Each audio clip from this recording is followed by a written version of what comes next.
Bonsoir à toutes et à tous, j'espère que vous allez bien, que vous avez passé un bon début de semaine. Je vous retrouve pour cette nouvelle émission de la Rafcha Info, comme vous le savez tous les mercredis, mais cette fois-ci uniquement sur Twitch, comme vous avez pu le voir, car avant c'était en simultané avec YouTube, et depuis avec quelques petits soucis informatiques, eh bien j'ai décidé que ce sera uniquement sur cette plateforme Twitch, et vous pouvez retrouver ainsi mes replays sur YouTube. À savoir que je vais vous mettre ici mes réseaux, donc où vous pouvez me retrouver et aussi communiquer avec moi, donc...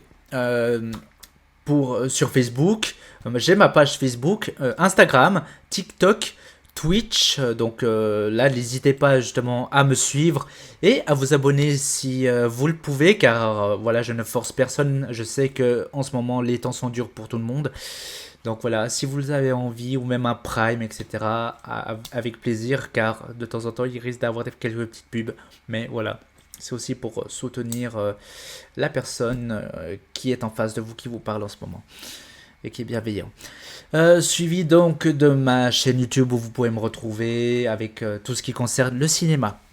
Bref, aujourd'hui donc nous nous rejoignons pour la Rafcha Info et avec les news suivantes. Des nouvelles concernant Joker Folia 2 avec quelques petits trucs en plus. Matt Reeves qui va nous parler de Batman partie 2, donc The Batman, suivi de un retour de rôle pour la série Marvel, à savoir Vision Quest, ainsi que un potentiel réalisateur, mais potentiel qui dit peut-être même définitif, pour le film Spider-Man 4 du MCU. Il y a eu des nouveautés concernant Jurassic World Rebirth, par rapport à la semaine passée. Voilà, il y a un petit rajout supplémentaire qu'il y a eu ces derniers jours, et à savoir une actrice que vous avez pu voir dans Furiosa, à savoir Anya Taylor-Joy, qui rêverait d'incarner une héroïne culte Disney. Bien, commençons avec les news, à savoir donc pour Joker Folia 2. Folia 2 continue sa campagne promo en vue de sa sortie le 2 octobre. Nous pouvons donc dans un premier temps voir donc une featurette. Celle-ci permet au réalisateur Todd Phillips ainsi qu'à ses deux acteurs Joaquin Phoenix et Lady Gaga de revenir sur l'idée derrière la création de cette suite. Suite qui, malgré le fait qu'il y ait des scènes de danse et de chant, n'est pas une comédie musicale selon Lady Gaga rejoignant l'avis de son réalisateur. La raison évoquée étant que dans Folia 2, les deux personnages utilisent la musique pour s'exprimer uniquement. Maintenant, nous avons également deux spots TV qui nous donnent un minuscule mais quand même aperçu du film et surtout d'un personnage iconique de l'univers d'ici, mais surtout du côté de Batman. Enfin, nous avons également un poster sur lequel nos deux protagonistes prennent la pose. De plus, le film a eu son avant-première à la Mostra de Venise et les critiques sorties ont l'air assez mitigées. Alors attention, je préviens aussi ici qu'il n'y a pas de spoiler, car selon des compères, il y a eu pas mal, selon Variety, etc., il y a eu pas mal de spoilers qui avaient été dévoilés. Et donc ici, je vous rassure, il n'y en aura pas, car je pense que vous, comme moi, attendez ce film, ou même êtes curieux de cette nouvelle proposition, justement, qui sortira début octobre. Et ça nous permettra de patienter sans forcément se faire spoiler. Et donc, pour cela... pour cette soirée, j'accueille mon invité Cyborgien qui va nous dire quelques mots aussi concernant ce Joker Folia 2. Bonjour, bonjour. Bonsoir. Joker Folia 2, c'est... Alors, je l'attends pas particulièrement. Pour moi, je suis juste curieux. C'est juste ça, je suis juste curieux de voir. Alors, de mémoire, le premier n'était pas aussi mitigé que ça. Enfin, pour moi, le premier, je crois qu'il bénéficiait de l'aura de Martin Scorsese dedans, dans le sens où, alors, j'explique. J'ai suivi le projet, il y a vraiment Martin Scorsese à bosser dessus, il n'est pas crédité au générique, mais il a bossé dessus. Et je ne sais pas pourquoi, maintenant, il se retrouve plus du crédité au générique. Et j'ai l'impression que c'est ça, en fait, qui s'est passé avec Joker numéro 1. c'est que nanti de cette réputation de bon cinéaste de Scorsese, bah, tout le monde la plupart des critiques ont cru bon d'encenser le film. C'est pour ça que je pense que, alors que pour Joker 2, par contre, Todd Phillips se retrouve sur le commande. Et pour Joker 2, en fait, pour moi, je vais le voir par curiosité, mais je vais essayer de l'apprécier comme ce qu'il est et pas comme ce qu'il aurait dû être. Enfin, j'ai l'impression que c'est ça le souci. J'ai l'impression que beaucoup fantasment le film et oublient que c'est juste un film. Parce que là, je vois les critiques mitigées. Bah oui, mais c'est juste un film. Hein. Qu'est-ce que vous attendiez de plus? C'est ça, moi, je pense qu'il y a trop d'attentes. Et j'avais discuté avec quelques compères, justement, il y a quelques jours, voire même... oui, quelques jours. Donc ça veut dire 1 voire 2 jours. Et selon eux aussi, il y a énormément d'attentes. Et voilà, si je reprends l'exemple parfait, c'est par exemple The Flash, où on nous dévale 3 bandes annonces et on voit que tout d'un coup, la hype qui était à tout premier teaser, elle fait comme ceci, elle est tout en haut et elle descend au fur et à mesure. Et parce que je pense, alors je sais pas, tu vas me corriger, mais il me semble que actuellement, contrairement à peut-être il y a 20 ans ou même encore plus loin, actuellement, nous sommes beaucoup trop exigeants, que ce soit concernant la photographie, les effets spéciaux, enfin tout ce qui entoure un peu le film, voire même le cinéma. Car on voit l'évolution des technologies et à un moment donné, on se dit ouais mais pourquoi ils ont pas fait ci, pourquoi pas fait ça.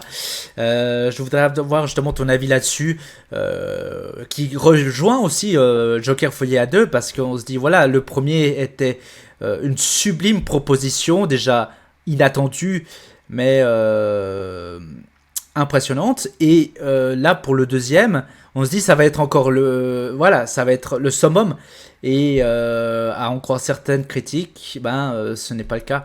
Donc, je te laisse la parole. Bah ouais, tout à fait. On est trop exigeant parce qu'en fait, on vieillit. Enfin, moi, dans les années 90, on rêvait les films parce qu'ils pouvaient pas se faire, mais maintenant, les films se font. On se dit, ah, c'est juste ça, tout ça pour ça. Et on prend la bouteille. C'est qu'on a, enfin, moi, je suis la génération qui a vu Seigneur des Anneaux au cinéma, par exemple. Mais c'était particulier. À l'époque, il n'y avait pas Internet, déjà. Donc, tout ce qui est de streaming et tout, il n'y avait pas ça. Il y avait moins de boîtes de distribution. Il y avait que distribution autant cinéma que VHS ou DVD. Donc, du coup, les films sortaient moins. On avait moins cette possibilité d'accessibilité aux films étrangers, par exemple. On était abreuvé américaines. Et si on voulait trouver notre bonheur, c'était à la télévision et était assujetti à... on était contraint d'attendre le bon vouloir d'une chaîne télé pour avoir sa série. Alors que maintenant, il suffit d'avoir téléchargé la série à peine l'épisode diffusé en canal. Donc oui, cette accessibilité nous a rendu plus exigeants. Mais le problème, c'est qu'on n'a pas conscience, on n'a pas vraiment conscience des contraintes de l'industrie. Par exemple, j'ai vu très peu de gens, et ça me saoule, qui n'ont pas qui n'ont pas suivi. J'ai l'impression qu'il y a beaucoup de gens qui n'ont pas compris les implications ce qui a été, je pense, au mouvement de grève des scénaristes et des acteurs. Je pense qu'il y a beaucoup qui n'ont pas compris qu'est-ce que ça impliquait, mais vraiment concrètement sur le terrain. Ça induit le fait qu'il y ait une incompréhension totale de mais pourquoi est-ce que le produit final ressemble à ça? C'est juste un film, hein, c'est juste ça. Faut se dire ça, c'est juste un film ou une série télé. C'est comme on le dit à chaque fois, voilà, c'est pas qu'un film fonctionne ou ne fonctionne pas. Finalement, ça va pas nous changer la vie, n'est-ce pas? Oui, voilà. Très bien, très bien. Merci à toi. Et donc, nous allons continuer.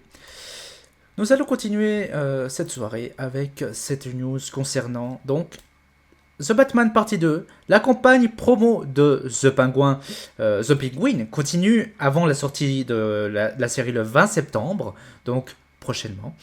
C'est donc l'occasion pour Matt Reeves, réalisateur et créateur de tout cet univers, de nous parler un peu de The Batman partie 2.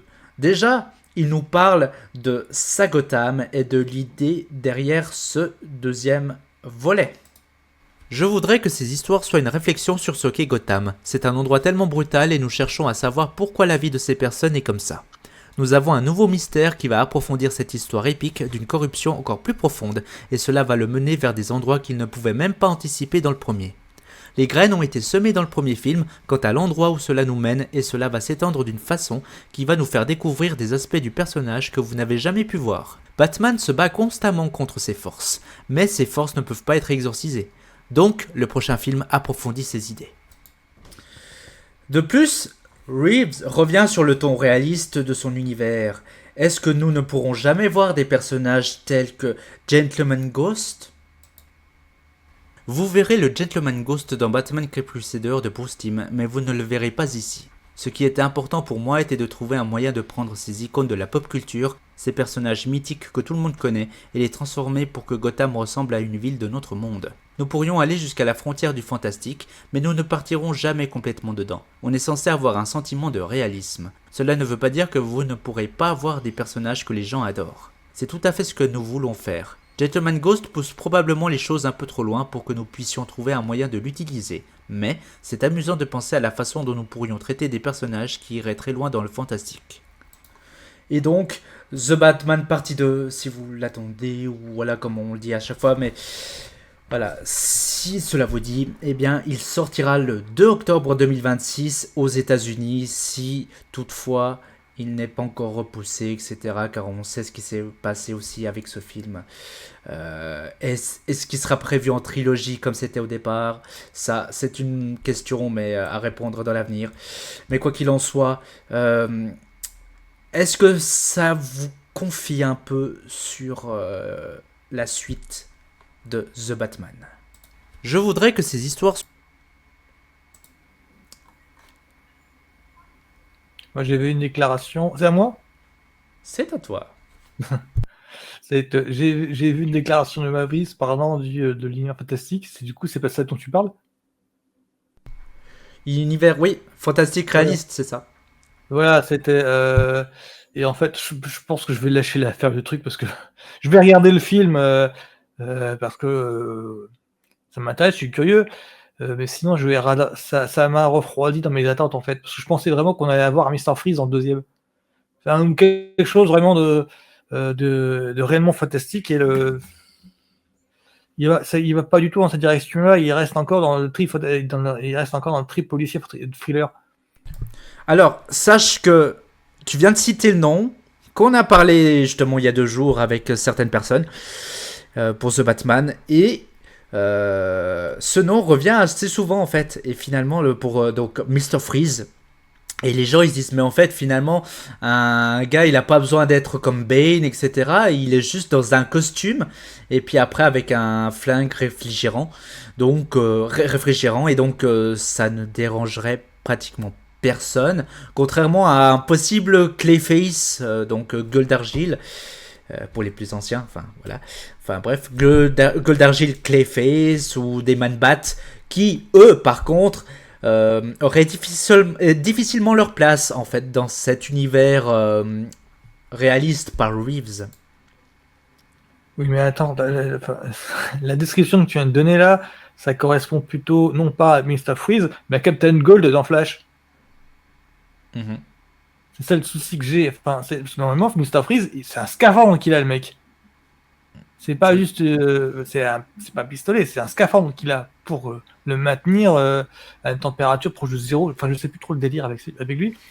Mais donc, il faut. Moi, je pensais que dans le deuxième, ça allait passer un cap. Et là, les discours qu'il a donnés, c'est non, ça va encore être du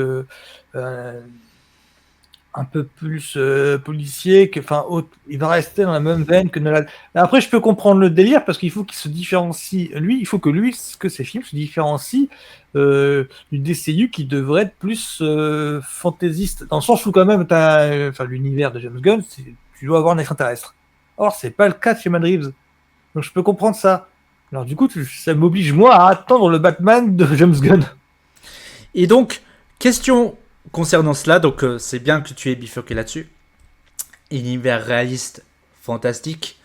Selon ceci, est-ce que justement, pour ne pas ressembler à l'univers de Nolan, qui est aussi réaliste, voilà, si je te pose la question, hors Mr. Freeze de ce qu'on vient de parler, quel vilain verrais-tu justement pour éviter aussi qu'il y ait une trop longue comparaison à l'univers de Nolan, qui est également réaliste?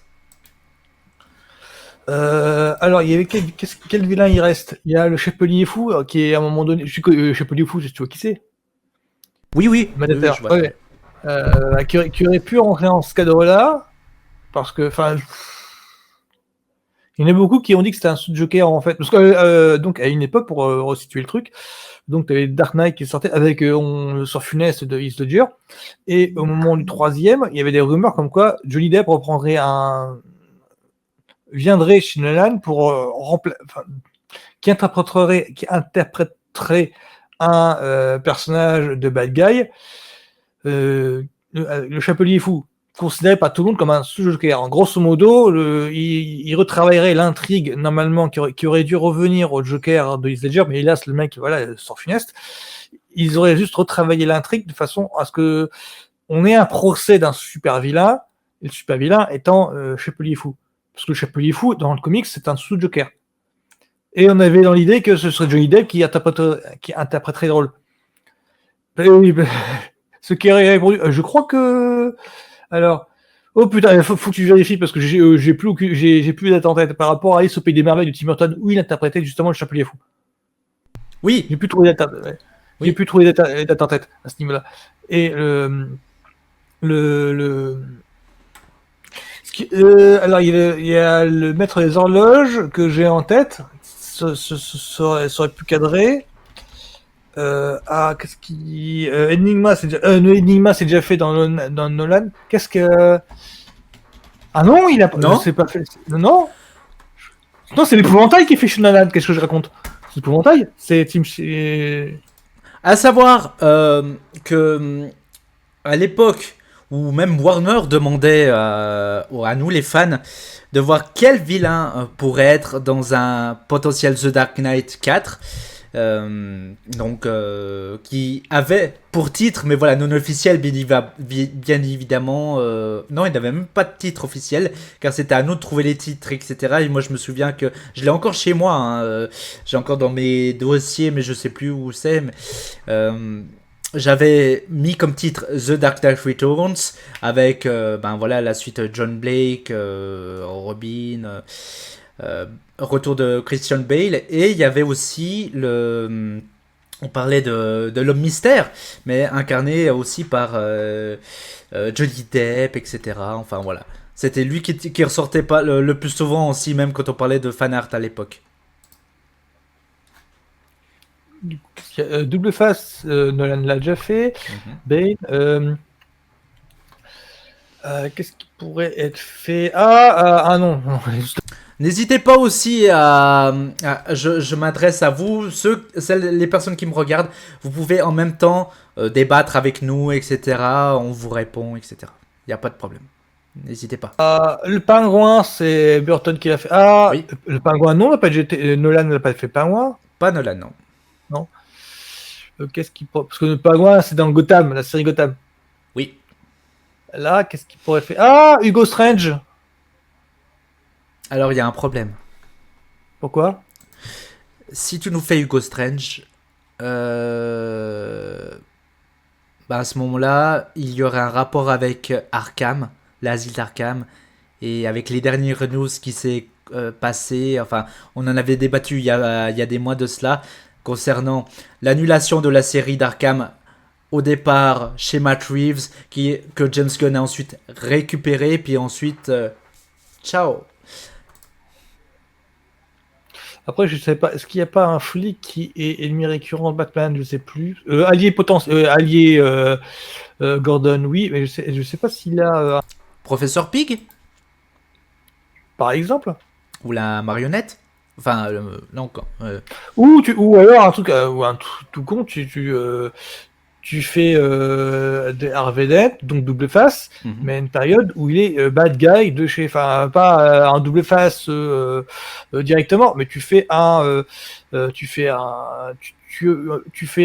Harvey Dent, procureur de Gotham, qui est ennemi de Batman au moment où il n'est pas gay figuré. Ouais. Et du coup, enfin, moi c'est ce que je pensais que ça allait être dans le Dark Knight justement, parce que on voit. C'est Aaron Eckhart, je crois, l'acteur. On voit Aaron Eckhart tellement 2 tiers du film. Je pensais que ça allait être ça. Je pensais que ça allait être le film, en fait, qui introduit Harvey Dent double face en tant que procureur, en tant qu'allié potentiel, bad guy, on ne sait pas, borderline en tout cas, et que à la toute fin, genre, genre, pas dans cette post-crédit quand même, mais genre, au moment où il y a l'accident, parce que je spoil pas, on ne sait pas. Non, voilà. Voilà. Au moment où on suggère que bon bah voilà, Joker a gagné, il a réussi à foutre en l'air Harvey Dent, donc ce serait à toute fin du film. Or non, le film se continue encore. Mais moi je pensais que ça allait être ça en fait, la fin de Dark Knight, et que ça allait introduire en fait double face en tant que bad guy officiel de Dark Knight, oui, troisième volet quoi. Oui, et après avec ce que nous savons, ce qui s'est passé, bien voilà. Mais effectivement, tu as raison. Évitons de spoiler, car il y a des personnes qui l'ont encore pas vu, et je vois que même actuellement la trilogie Dark Knight fait fureur aussi sur YouTube. Et beaucoup de personnes commencent aussi à redécouvrir cette trilogie, et c'est bien, c'est parfait. Bien, maintenant nous allons nous en aller d'ici pour aller ailleurs. Et donc, c'est parti. À quelques jours seulement du lancement de la série Agatha All Along, une nouvelle surprenante nous parvient via The Hollywood Reporter.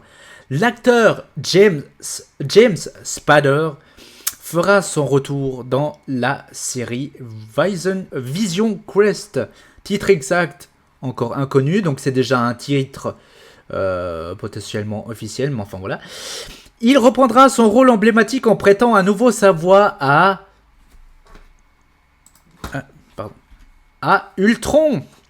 Un personnage que l'on n'a pas vu depuis Avengers l'ère d'Ultron, sorti en 2015.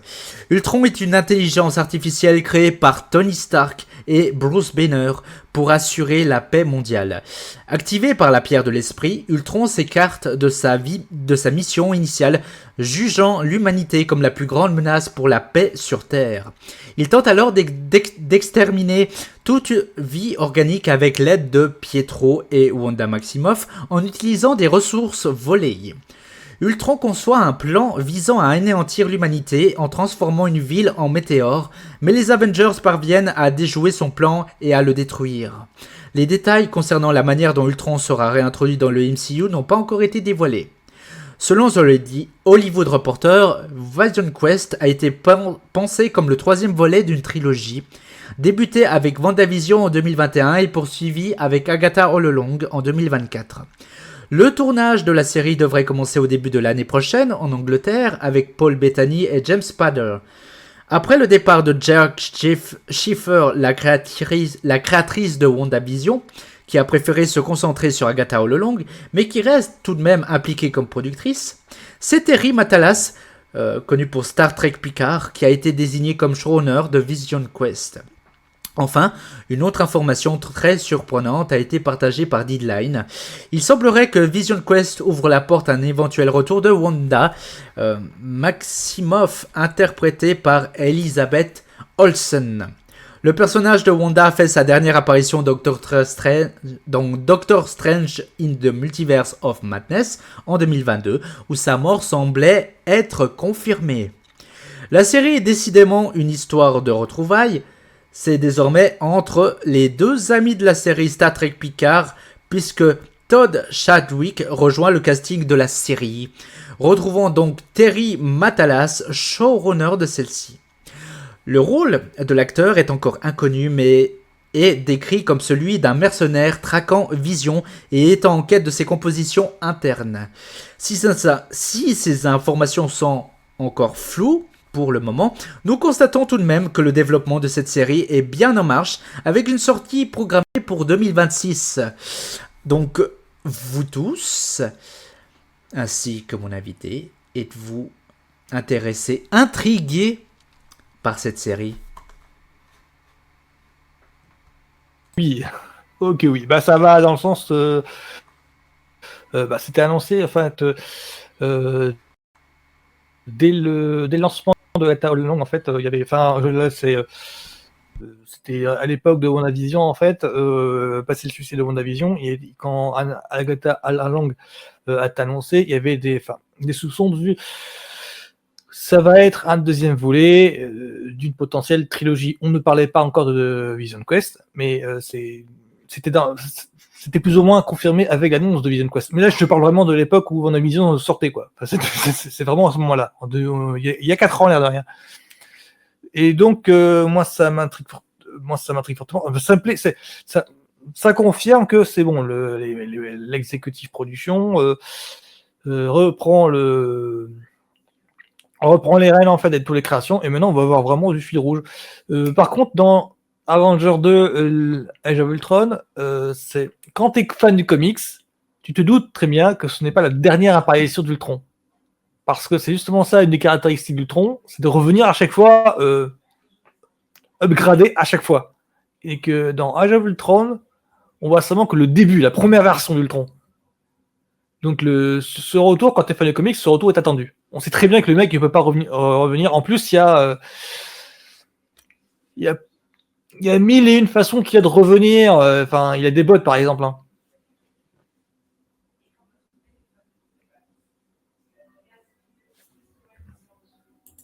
Oui, je t'entends.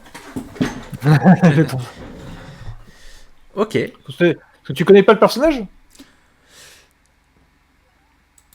Alors, je l'ai vu justement dans le film.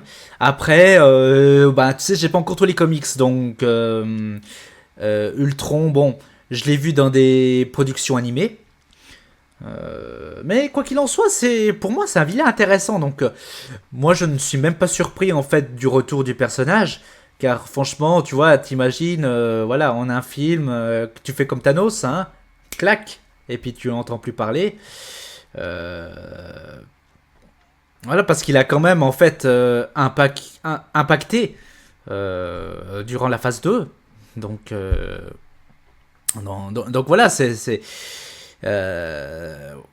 comme on disait pour l'Infinity Saga, voilà, t'as eu quand même plusieurs super vilains, mais qui ont quand même impacté le truc. Et donc, pas Vision, Ultron en fait partie, juste après Thanos. Il a quand même laissé des séquelles, donc je ne suis pas étonné de son retour. Voilà à peu près ce que je voulais dire, quoi.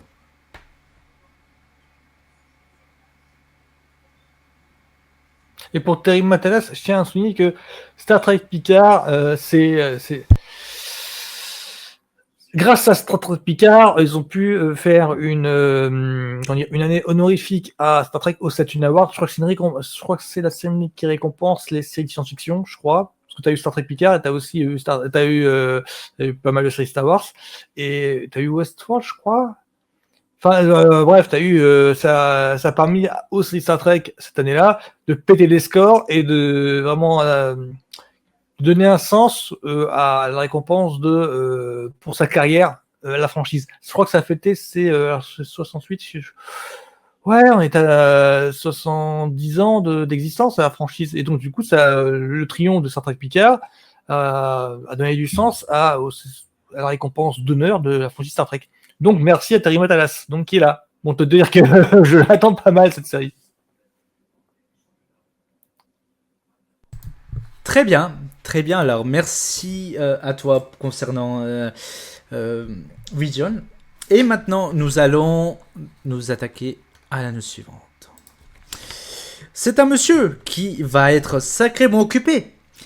Destin Daniel Cretton, le réalisateur de Shang-Chi et la légende des Anneaux en 2021, est en discussion avec Marvel Studios et Sony Pictures pour prendre le poste de réalisateur du futur Spider-Man 4. suite des aventures du tisseur porté par Tom Holland et accompagné par Zendaya. D'après les informations du Hollywood Reporter, ce n'est pas encore totalement signé, mais le choix des studios est bien tourné vers celui qui nous a proposé des chorégraphies spectaculaires pour son premier film dans le MCU et qui a récemment officié sur la future série Wonder Man comme réalisateur et producteur. Outre cela, Cretton est également chargé de la suite de Shang-Chi et la légende des 10 anneaux, ainsi qu'un projet d'adaptation en live-action de Naruto. Notons qu'il était initialement le réalisateur du feu Avengers de Kang Dynasty lorsque celui-ci avait été annoncé à l'époque.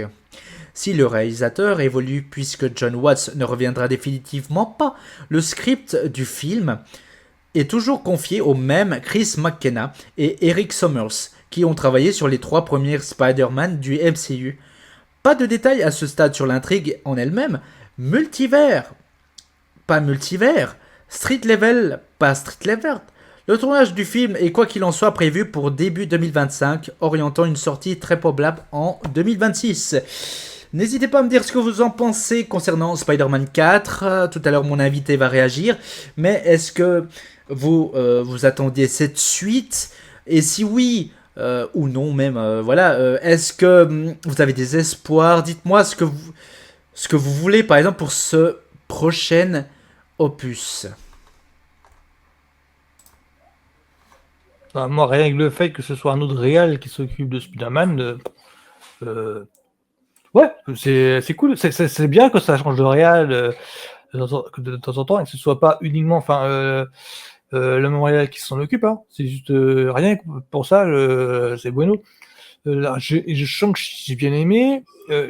Après, j'ai pas vu d'autres trucs du réal, donc je peux pas avoir d'attente particulière. Je sais pas ce qu'il vaut dans d'autres genres. Mais rien que ça, j'aime bien. Le fait qu'il y ait un changement, ça va. On va retrouver une certaine fraîcheur avec Spider-Man. On va voir Peter Parker, on va voir Tom Holland dirigé par quelqu'un d'autre. Ça pourra être revivifiant. Après, pour les rumeurs de multivers Street Level, ça me fait marrer parce que là, il y a plusieurs scoopers qui sont en train de raconter tout et son contraire. Et je vois tous les youtubeurs qui sont totalement paumés pour savoir quelle fan théorie, dans quelle direction fan théoriser. Et toi, par exemple, alors, vu que c'est parfait. La question, qu'est-ce que tu préférerais pour la suite? Qu'on reste dans ce sens-là, multivers, ou bien qu'on poursuit dans le non multivers et puis que c'est vraiment l'histoire de Peter Parker et hop, on y va. Moi, je suis hyper chaud pour un street level. Mais je me demande si, parce que vu les incertitudes en fait des scoopers, je me demande si on s'aventure pas sur un mix des deux. Genre, enfin, si c'est, tu te souviens de ce qui s'est passé avec Infinity War et Ant-Man 2? Concernant en grosso modo, donc t'as Ant-Man 2 qui sort plusieurs mois après Infinity War, mais il se trouve que l'histoire de Ant-Man 2 se déroule en parallèle de Infinity War. Et c'est raccordé, mais genre dans la scène post-crédit. Et si t'étais attentif à l'histoire d'Ant-Man 2, oui, ça se déroule en parallèle, la Terre n'est pas encore à moitié disparue, ça se déroule donc en parallèle. Et je me demande si Spider-Man 4, ça va pas être ça. Si grosso modo, t'as une histoire street level dans les 2 tiers du film, et qu'en post-crédit, ça va être raccordé. Et qu'en grosso modo, pour que l'Avenger, ça va pas être en parallèle du Spider-Man 4. J'essaye de pas fantaisiser à outrance, de façon à éviter d'être déçu quand ce film sortira, où je me dirais, après avoir fantaisé à outrance, au moment où le film sort, ah, c'est juste ça, ils sont pas foulés les mecs. Ouais, parce que il y a des contraintes techniques qui ne permettent pas au film d'aller à mon sens.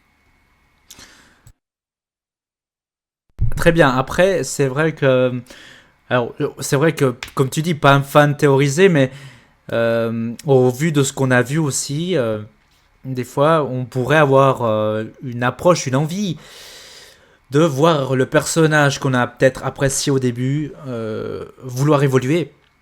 Car c'est vrai que de ce que j'ai entendu, bon moi aussi de ce que j'ai vu, j'ai envie que ce Spider-Man là évolue, qu'il grandisse, etc. Pas forcément la manière de Tobey Maguire ou Andrew Garfield, mais qui est voilà, qui est une évolution du personnage. Même à un moment donné, même le Tom Holland l'avait suggéré. Parce qu'il disait aussi, bah voilà, je vais pas jouer Spider-Man indéfiniment, qu'il arrive à ses 30 ans, donc si on peut ne plus faire de Spider-Man un enfant, et puis bah voilà, maintenant qu'il a son appartement, etc., et puis qu'il puisse évoluer, bah ça serait bien aussi un peu pour tout le monde en fait. Bah, pour moi, il est obligé d'évoluer. Enfin, il est vu ce qui s'est passé dans No Way Home, sans spoiler, il est obligé d'évoluer. Il y a un truc qui l'a marqué intimement. Donc là, il est obligé de ça joue différemment. Ce qui concorde avec l'évolution de Spider-Man Peter Parker dans les comics. Parce qu'il y a plusieurs décès ou tragédies qui ont lieu au sein même de la vie de Peter Parker qui ont fait que le personnage, en 2020, dans les années 2000, c'est plus le même du tout que dans les années 70. Dans les années 70, c'est vrai, dans les années 60-70, au moment où est créé le personnage, il est un petit peu insouciant, il a juste un décès sur les épaules, c'est celui de son oncle Ben. Sauf qu'au fur et à mesure de ses aventures, ses publications, des numéros, il a à faire face au décès de Gwen Stacy. Il y a non, Tante May, je crois pas qu'elle soit morte, mais enfin dans les comics j'entends. Il y a Captain Stacy aussi, je crois qu'il a fait au décès de ça. Il y a eu il a traversé plusieurs stratégies qui font qu'aujourd'hui il porte un poids énorme sur ses épaules. Donc là, on a affaire au Spider-Man qui a affaire à la mort pour la première fois, donc il est obligé d'évoluer, de passer un cap, rien que pour ça. Disons que maintenant, bah...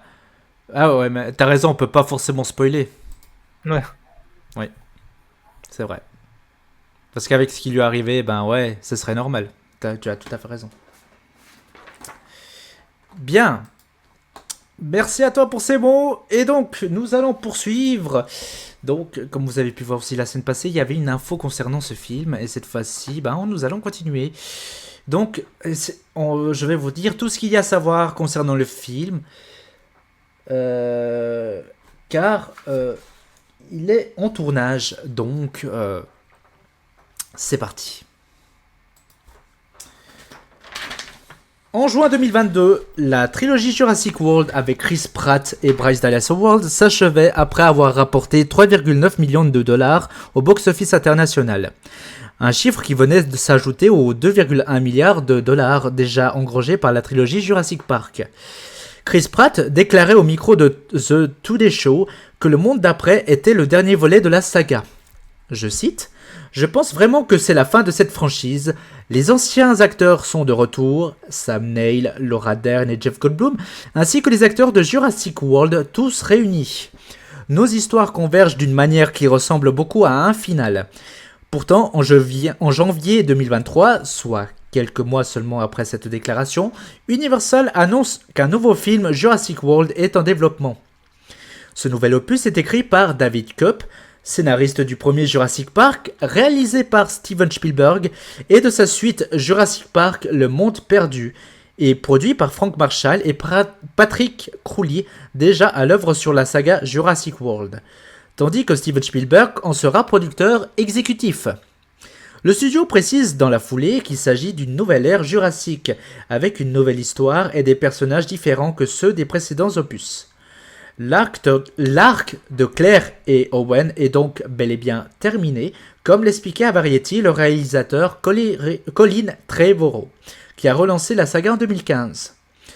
Je cite: « Le monde d'après est le dernier film de cette trilogie, mais il est très important d'introduire un nouveau personnage qui pourrait potentiellement définir l'avenir de cette franchise. » Une déclaration qui laissait donc penser qu'un spin-off centré sur DeWanda Wise, qui interprète Kayla Watts, une ancienne militaire œuvrant comme pilote d'avion dans le monde d'après, était tout à fait possible. Pourtant, la comédienne, vue ensuite au casting du film d'horreur Imaginary, n'est à ce jour pas annoncée au casting de Jurassic World Rebirth. mis en scène par Gareth Edwards, qui remplace donc David Leitch, précédemment annoncé. Déjà à l'œuvre sur Godzilla, la version 2014, Rogue One, Star Wars Story et The Creator, le film sera porté par Scarlett Johansson. Dans ce nouveau film, elle incarnera l'experte en opérations secrètes Zora Bennett. Elle donnera la réplique à Jonathan Bailey, qui incarnera le paléontologue Henry Loomis, Mahershala Ali pour Duncan Kincaid, le bras droit de Zora, ainsi que Rupert Friend, qui se glissera dans la peau du représentant des grandes sociétés pharmaceutiques Martin Krebs. Manuel Garcia Rulfo, David Iacono et Audrina Miranda rejoindront également le casting dans le rôle d'une famille de naufragés. Philippine Velg, Béchir Sylvain et Ed Skrein complètent la distribution du long métrage. Lors de l'émission télévisée Today Show, Jeff Goldblum, acteur phare de la série mythique Saga, avait été enregistré un message vidéo à l'intention de Scarlett Johansson pour sa venue dans la franchise qui a vraiment plu à cette dernière. Mais de quoi parlera Jurassic World Renaissance? Et donc ça, c'est là où mon invité, moi, ainsi que vous dans le chat, êtes aussi très curieux de ce qui va se passer pour le futur film de l'année prochaine. Donc, le long métrage se déroule 5 ans après le monde d'après. L'écologie de la planète s'est révélée globalement inhospitalière pour les dinosaures. Ceux qui subsistent vivent dans des environnements équatoriaux, isolés dont les climats sont proches de ceux dans lesquels ils s'épanouissaient autrefois. Parmi les créatures les plus monstrueuses de cette biosphère tropicale, 3 spécimens sont la clé d'un remède miraculeux qui pourrait bien sauver l'humanité. Zora Bennett, spécialiste des opérations secrètes, est à la tête d'une équipe chargée d'une mission ultra confidentielle visant à sécuriser le matériel génétique de ces 3 monstres. Duncan Kincaid, soit son fidèle bras droit, est chargé de guider le paléontologue Henry Loomis et le représentant des grandes sociétés pharmaceutiques Martin Krebs. Mais l'expédition croise une famille de civils naufragés dont l'embarcation a été renversée par des dinosaures aquatiques en maraude. Ils se retrouvent tous bloqués sur une île où ils vont découvrir le secret le plus révoltant qu'ils aient jamais existé, sinistrement caché au monde depuis des décennies. En tournage depuis la mi-juin, entre la Thaïlande, Malte et ensuite au Royaume-Uni, Jurassic World Renaissance est annoncé dans nos salles obscures pour le 2 juillet 2025, soit 3 ans à 1 mois après le monde d'après. À toi, mon cher invité, j'aimerais t'entendre ta réaction dessus, ainsi que vous dans le chat, n'hésitez pas à me dire ce que vous en pensez. Moi que du bien, Pardon. enfin moi j'attends beaucoup moi le Jurassic World. Alors, parce que je sais que Jurassic World 3 ou Jurassic Park 6, hein, si on veut être correct. C'est ça. Je sais qu'il est très polémique parce qu'il y a. Alors le film a pété le box-office, hein, plus d'1 milliard de dollars. Mais je sais aussi qu'il est assez détesté de pas mal de fans de la franchise. Ça, je suis parfaitement conscient. Moi-même, hein, je le trouve bancal. Très bon début, mais à la fin, c'est bordélique à souhait. Donc celui-là, je m'attends beaucoup parce qu'au moins pour la chimie des acteurs, je suis fan de ScarJo, compris de Scarlett Johansson, hein. Donc voilà. Et j'ai envie de voir un petit peu j'ai envie de voir comment elle se débrouille dans son personnage de Action Woman. Parce que pour moi, c'est un petit peu Lara Croft ou Indiana Jones au féminin, son personnage. Ouais, effectivement, tu as raison. Après, ça changera aussi de ce qu'on a pu voir précédemment, à savoir Black Widow, ou voilà. Ah, voilà, une franchise comme le MCU, par exemple. Et d'ailleurs, le fait que ça soit le rôle... Alors moi, je pense que pour elle, c'est le rôle de sa vie. C'est même pas Black Widow, parce qu'au départ, elle avait aussi précisé que justement, elle était fan de la franchise Jurassic Park et elle était prête à rejoindre depuis un certain long moment déjà. Pourquoi quand elle était en lice pour le rôle de Bryce Dallas Howard?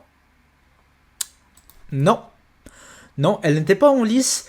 Par contre, c'est pas la première fois en fait dans des interviews qu'elle exprimait son envie de rejoindre la franchise Jurassic Park D'accord.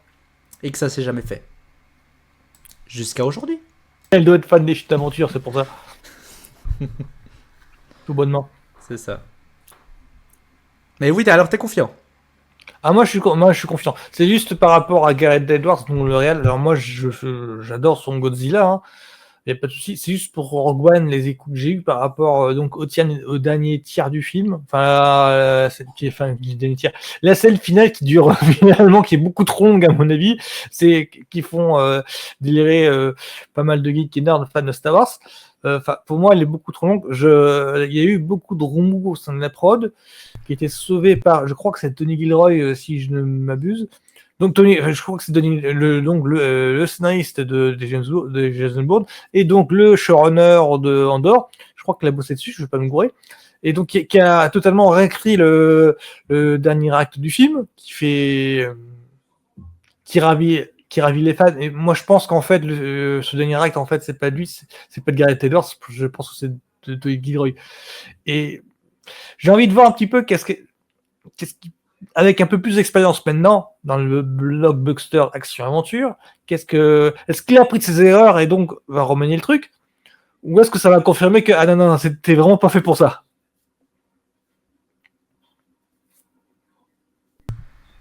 Donc, toi, t'aurais juste une petite crainte concernant voilà, la réalisation de ce monsieur. Voilà, mais pas grosse crainte, hein, vraiment petite crainte, genre curieux de voir comment le mec va évoluer. Je dirais un peu comme tout le monde, parce que c'est vrai que quand tu reprends une franchise, et pas n'importe quelle franchise, on peut avoir quand même une petite crainte. Souvenons-nous quand il y avait Jurassic World en 2015, donc Jurassic Park 4 pour bien resituer.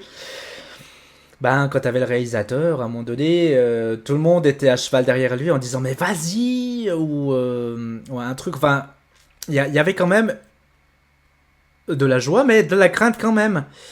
Parce que tu dis oui, le retour de cette saga et comment ça va être amené. Voilà, il y avait toujours une petite crainte, quoi qu'il en soit, mais je pense que dès que tu reprends une franchise, une trilogie, etc., il y a toujours quand même une petite peur au fond de soi, parce qu'on n'a pas envie que ce qu'on a aimé quand nous étions plus jeunes, ben, ça soit détruit par rapport à ce qui s'est passé dernièrement avec certaines autres franchises que je ne citerai pas.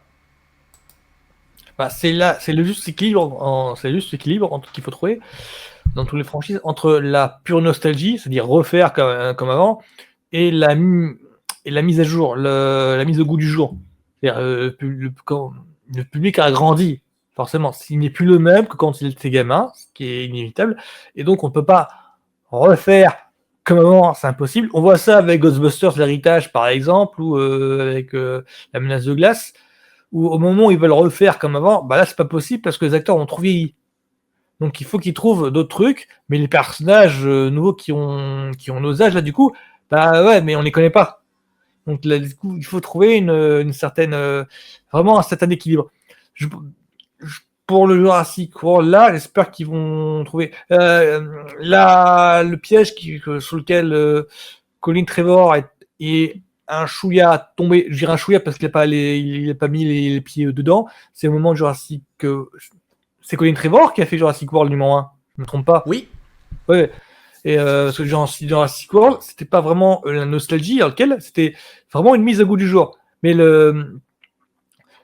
en voulant trop faire dommage, en fait, moi je suis, j'aime beaucoup Jurassic World. Le problème qu'il y a, c'est que le projet de dommage au premier Jurassic Park, parce qu'il y a pas mal de séquences qui répondent plan par plan au premier, faisait que du coup on ne voyait pas s'épanouir les nouveaux personnages, Chris Pratt par exemple, et de Bryce Dallas Howard, donc la fille. C'est le seul bémol que j'ai, c'est que le mec, on sentait le mec fan du premier Jurassic Park et qui voulait le montrer. Et c'est ça mon seul bémol. Sinon, j'ai bien kiffé. Je peux encore le revoir sans problème maintenant. Et ce que j'attends de Gareth Edwards, c'est de s'affranchir de ça. Mais c'est un risque par rapport aux fans qui veulent conserver cette saveur à Jurassic Park. Je pense à la naïveté candeur qu'il y a dans le premier Jurassic Park de Spielberg. Mais là, ça va plus être possible de le faire, vu le nombre de trucs qui s'est passé en 6 films. Sur le moule est cassé. Enfin, la candeur, l'innocence, la naïveté qu'il y avait dans le premier Jurassic Park, c'est parce que c'était un rêve de gosse, parce que c'est la thématique du premier dont je parle. C'est le rêve de gosse de Gene Hammond qui est brisé, qui se retrouve au pied du mur, mur d'arrêté, c'est pas possible d'avoir ton parc avec des dinos. Et vu ce qui se passe avec Jurassic World, c'est le même principe qui se passe. C'est que c'est le personnage qui se prend en pleine gueule, le fait que vous ne pouvez pas avoir le parc à dinosaures, point. Ce n'est pas possible. Et donc, cette candeur naïveté qu'il y avait par rapport à la thématique du rêve d'enfant, bah là, ils ne pourront pas l'avoir avec Jurassic World. Donc, il faut qu'ils trouvent un autre biais, quoi. Il faut qu'ils trouvent un autre regard, un autre angle pour avoir des trucs. Mais cet autre angle-là, j'anticipe un petit peu la réaction farouche des fans de la première heure. Qui à tous les coups, on va se taper du truc là. Enfin, une bande de haters qui vont déclarer ça ne ressemble pas à Jurassic Park, c'est pas pareil que Jurassic Park. Bah oui, c'est normal, vu ce qui s'est passé dans les 6 premiers, c'est plus possible d'avoir des personnages innocents, naïfs, pleins de candeur. C'est plus possible, quoi. C'est pour ça que moi j'attends vraiment le second souffle. C'est inévitable à ce sujet. Ça doit rebondir, ça doit donner un nouvel angle à la saga, une nouvelle ère. Mais mais je suis en accord avec les déclarations de David Koepp, le scénariste. Hein. Et d'ailleurs aussi, donc ça me fait penser, comme tu viens de le dire, avec des haters, etc. Il faut rappeler aussi, donc que je m'adresse à tout le monde, qu'il y a eu à l'époque, je me souviens même avant d'un Jurassic World, avec un Jurassic Park 4, on avait des concept art qui mélangeaient les dinosaures à voilà. Vous imaginez, admettons, moitié homme, moitié Terminator, moitié dinosaure. Enfin voilà, il y avait quelque chose de ce genre, déjà, qui, pour la plupart des fans, déjà... ça ne plaisait pas énormément, mais il y en a d'autres qui disaient ouais, pourquoi pas, ce serait trop, ça serait une nouveauté, etc. Et je voudrais rebondir là-dessus et je voudrais t'entendre là-dessus. Donc, ce sera une de ma dernière question concernant ceci. Concernant justement la nouveauté, puisque tu l'as dit, tu l'as bien précisé, comme quoi maintenant il faut qu'il y ait quelque chose de nouveau et pas comment dire, un rafraîchissement de ce que nous connaissons déjà. Et ma question est la suivante, c'est est-ce que tu as trouvé normal la plupart de la réaction de certaines personnes concernant le fait que Owen Grady puisse dresser des raptors, que la plupart des dinosaures on peut les dresser, etc. Parce que moi, si je donne déjà mon avis, moi, en tout cas, contrairement à ces haters, eh bien, en fait, moi, je trouve que c'est logique, parce que dans le monde d'aujourd'hui, ça prouve aussi que on ne peut pas forcément dresser tous les animaux. Regardez, par exemple, vous pouvez dresser des lions, des tigres, etc. Enfin, voilà, certains prédateurs, mais pas tous, parce que la plupart peuvent vous bouffer, etc., dans la vraie vie. Donc là, je vous parle dans la vie de tous les jours. Dans la franchise donc Jurassic World, donc la deuxième trilogie de la Jurassic Park saga, eh bien on voit justement la nouvelle façon d'approcher les dinosaures, comme quoi voilà, on peut communiquer avec, on peut les dresser, enfin pas forcément que des animaux de compagnie, mais voilà, il y a une évolution concernant cela. Et donc le fait que j'ai trouvé qu'il y a énormément de personnes qui, à un moment donné, ils allaient à l'encontre de cela et puis qui disaient que c'était du n'importe quoi, je voudrais avoir ton avis dessus. Ah bah moi dans Jurassic, tu parles bien du personnage Chris Pratt, c'est ça? De la nouvelle approche en fait qu'ils ont voulu faire justement depuis Jurassic World, oui, avec Chris Pratt. Ah ouais, non mais totalement. Moi quand j'ai vu le personnage qui est un faux d'Indiana Jones sans plus, j'ai trouvé totalement logique. Parce que si ça allait dans le sens, ça allait vraiment dans le sens du, ouais, ils font les dinosaures, ouais, il faut un dresseur de dinosaures, quoi, tout simplement. C'est vrai, c'était vraiment. Et oh, le Jurassic Park, c'est un cirque, hein. Il faut bien qu'il ait dans le sens du c'est un cirque, ben oui, il y a des dresseurs, il y a des mecs qui arrivent à dompter les dinosaures. On est vraiment dans ce sens-là. Dans un cirque, dans un zoo, il y a des dresseurs. On est vraiment dans ces logiques-là de zoo, que les animaux sont des attractions. Donc du coup, moi, j'ai pas compris pourquoi il y a des haters qui ont pointé du doigt, comme tu l'as dit, ce problème d'incohérence. Bah non, c'est totalement cohérent. Ils vont pas. C'est pas les animaux sauvages, les dinosaures dans Jurassic World, ce sont des animaux apprivoisés. Ils sont pas laissés comme ça, ils sont dans les enclos. Donc normal que, oui, il y a un personnage qui arrive à trouver des trucs et astuces pour dresser les raptors. Comme comme tu le dis, dans la vie réelle, dans les autres, t'as des dresseurs pour les lions, pour les tigres, pour les animaux vachement dangereux. C'est ouais, totalement logique. Le fait que dès le moment où tu as un animal dans un endroit clos, tu dois avoir quelqu'un qui porte. Je parle là de la logique des assurances. Dès le moment où tu as un animal en captivité, pour les assurances, tu dois avoir quelqu'un de responsable. Donc là, en l'occurrence, c'est Chris Pratt, qui normalement doit expliquer si quelque chose se passe mal, qui explique au patron, donc la Bradley Howard, qu'est-ce qui s'est passé. Est-ce que l'animal était nerveux ou autre chose. Donc ouais, il y a une logique depuis le premier Jurassic Park et le personnage de Chris Pratt entre dans cette logique. Parfait. Merci à toi. Donc, effectivement, tu confirmes ce que je pensais aussi. Et puis, enfin, voilà. Parce que la plupart, parce que c'est vrai que qu'on a parlé par rapport à ces haters et ne comprenons pas effectivement le pourquoi du comment. Et c'est vrai que comme tu l'as bien cité, effectivement, dans le jour d'aujourd'hui, comme des cirques, etc., des zoos, nous sommes capables de dresser toute forme d'animaux. Pas tous, bien évidemment. Hein, puisque par exemple, admettons, tu as envie d'essayer de dresser un crocodile, mais tu vas à côté de lui, il te bouffe. Voilà, si tu es avec un lion, si tu l'as dressé depuis petit, il peut te considérer comme un pote, etc. Souvent, comment est introduit ce félin, etc. Mais quoi qu'il en soit, donc merci en tout cas pour ces mots, d'avoir aussi apporté un peu comment dire, des sources d'informations des informations supplémentaires concernant ceci. Et donc, nous allons continuer cette fois-ci avec la news suivante.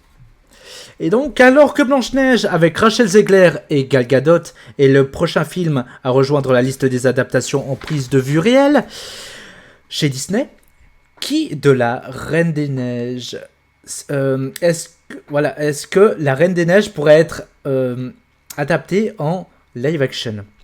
Si le studio n'a pour le moment rien annoncé d'officiel, l'actrice Anya Taylor-Joy fait déjà partie de ses envies dans une interview accordée au magazine Vogue en Hong Kong.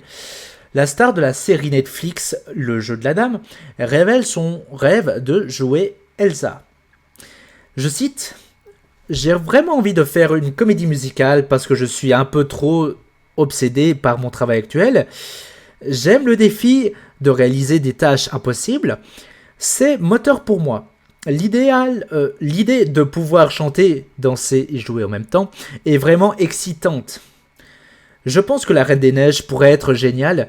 Lancer des glaçons avec mes mains peut être très amusant et je deviendrai l'invité préféré de chaque fête d'anniversaire. Tous mes frères et sœurs ont des enfants maintenant, alors j'aimerais qu'ils puissent dire « Ma tante s'appelle Elsa, ce serait génial ».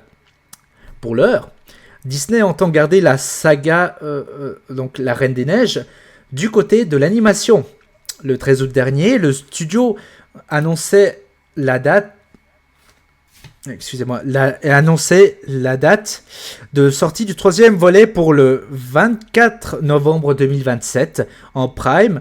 Un premier concept art avait été dévoilé, comme vous pouvez le voir ici. Depuis le succès mondial du jeu de la dame sur Netflix, qui lui a valu le Golden Globe de la meilleure actrice dans une mini-série, Anya Taylor-Joy s'est imposée comme l'un des nouveaux visages prometteurs à Hollywood. En mai dernier, elle était l'héroïne de Mad Max Furiosa, de George Miller, présentée hors compétition au Festival de Cannes. L'actrice sera prochainement à l'affiche du nouveau film de Romain Gavras, Sacrifice, aux côtés de Chris Evans et Salma Hayek. Elle tiendra également le premier rôle d'une nouvelle série Netflix, How to Kill Your Family, adaptée du best-seller éponyme de Beya Maki. Et je voudrais avoir votre réaction concernant ceci, tout le monde, donc, et même toi, mon cher invité. Ça me dérangerait pas. Je suis pas fan absolu, groupie de. C'est juste en fait, j'aime bien beaucoup parce que je suis groupie en fait de la comédienne de doublage qui fait. Alors je sais pas, je crois que c'est la petite sœur blonde dans le dessin animé. C'est qui? C'est celle que devrait donc jouer Anna Taylor-Joy. C'est qui? C'est Elsa, donc C'est Elsa. la blonde. D'accord. Moi, je pense à. Je crois que c'est Kristen Bell qui doublait Elsa. Kristen Bell, c'est Véronica Mars. Voilà, c'est aussi House of Cards. Donc, c'est la comédienne qui fait Elsa, je crois. Et donc. Non, même pas. Kristen Bell, c'est Anna, la sœur. C'est Anna, d'accord. Brune. Ok. Et moi, j'aimerais bien que Kristen Bell joue dedans, mais elle a plus l'âge en fait. Niveau voix, c'est bon, elle peut encore assurer, mais alors niveau à l'image, non, elle est trop. Elle a 15 ans de décalage avec le personnage à l'écran, quoi. Moi, ça me dérange pas. Moi, ça me dérangerait vraiment pas. C'est que je suis sûr qu'il y a encore un jeune public qui serait friand de ça. Parce que pour moi, La Reine des Neiges, c'est un bon, c'est du bon dessin animé, hein, c'est du beau niveau. Donc je serais pas surpris. Ça, à la limite, ça passerait mieux en live action que en dessin animé. Ah, selon toi? Ah ouais, pourquoi pas. Après, je pense que les dires de Anya Taylor-Joy, c'est concernant justement son application qu'il y a eu aussi pour le film d'animation Super Mario Bros. Super Mario dans lequel elle a joué une princesse. Donc vous savez qui. Donc je me demande si de ce côté-là, elle veut interpréter que ce genre de personnage. Alors je sais pas, mais en tout cas, je me dis, c'est peut-être une possibilité. Ouais, pourquoi pas. Et moi, il faudrait que je me mate la dame de. Ah, c'est quoi déjà le jeu la dame de. Ah, juste. Jeu de loi, c'est ça? La série sur Netflix qu'il a Jeu de dame. Le jeu de dame, pardon. Parce qu'elle joue aussi dans un film. Elle joue une X-Men, elle joue dans les New Mutants, elle joue la sœur de Colossus. Dans le film New Mutants, c'est le film en fait, genre spin-off des X-Men qui est sorti très tard, genre pendant le Covid, quand même. Vraiment, genre, Disney a lâché parce que c'était un film qui était de la Fox. Elle joue en fait là, je sais plus comment elle s'appelle, c'est quelque chose Rasputin, et en fait dans les comics, son personnage est la sœur de Colossus, donc le mec en métal. Mm-hmm. Et moi je la connais que je la connais que de là si tu veux pour le moment. Donc il y a ce film où je l'ai vu, c'est un film que personne n'a vu. Les New Mutants, tu dis? Ouais, les nouveaux mutants, The New Mutants. Ouais. Ça tombe bien parce que c'est un film en plus que peut-être je vais me le prendre parce que c'est vrai que tu vois en ce moment je fais des jaquettes Blu-ray, etc. Et je me disais si je vais avoir une collection des X-Men par exemple, les New Mutants, je n'avais pas percuté que c'était un spin-off, tu vois, et en découvrant certains personnages, quand je lis la description, le libellé, ça peut être quelque chose d'intéressant.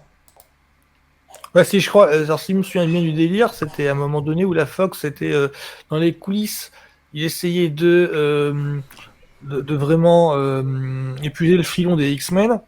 Genre, la série principale ne marchait plus, ils étaient à Dark Phoenix à ce moment-là, et donc ils essayaient de rebondir, et donc ce qu'il est arrivé sous la main, t'avais Logan, je crois, qui était aussi, qui était sorti, et il leur fallait un moyen de continuer à épuiser le filon, donc ils ont eu l'idée de, on va faire New Mutant, une série production, pas indé, mais petite production, parce que normalement le délire du truc c'est des jeunes qui se découvrent le pouvoir de mutants et qui sont rassemblés dans un hôpital psychiatrique. Et je te parle vraiment du début, je ne spoil pas. Premier twist du film qui a lieu genre la première demi-heure, qui se rend compte que leur pouvoir, c'est des mutants. C'est qu'au début, on les prend vraiment comme des cas de... Enfin, ils ne pensent pas avoir un rapport avec les mutants de Xavier, dont ils apprendront l'existence, genre en milieu de film. Enfin, là, c'est à moi qui spoil parce que disons, c'est dans le film, ce qui est sorti finalement, c'est même pas teasé, quoi. C'est à nous de gamberger sur le fait que, ah, d'accord, donc ce sont des mutants. Mais normalement, le film, ça devrait présenter comme ça. Enfin, là, c'est à moitié du spoil parce que la façon dont ils ont annoncé le projet, c'était comme ça. Et finalement, le projet, quand c'est sorti, ils ont éliminé tous les clins d'œil. Ce qui fait que finalement, le film peut se voir comme un film d'horreur solo. Alors que normalement, il est lié à la franchise X-Men. Tu vois ce que je veux dire? D'accord, d'accord. Très bien. Et donc, ça veut dire que Anya Taylor-Joy joue dedans. Après, je dis pas parce que c'est une belle femme, bien évidemment. C'est une belle femme. Mais après, je me dis si, voilà, si elle a envie d'incarner. Après, toute personne rêve d'incarner des fois des personnages iconiques. Donc là, par exemple, nous avons Anya Taylor-Joy. Alors, c'est vrai que. Ah, j'aurais pas dit Barbie, puisque Barbie est déjà sortie.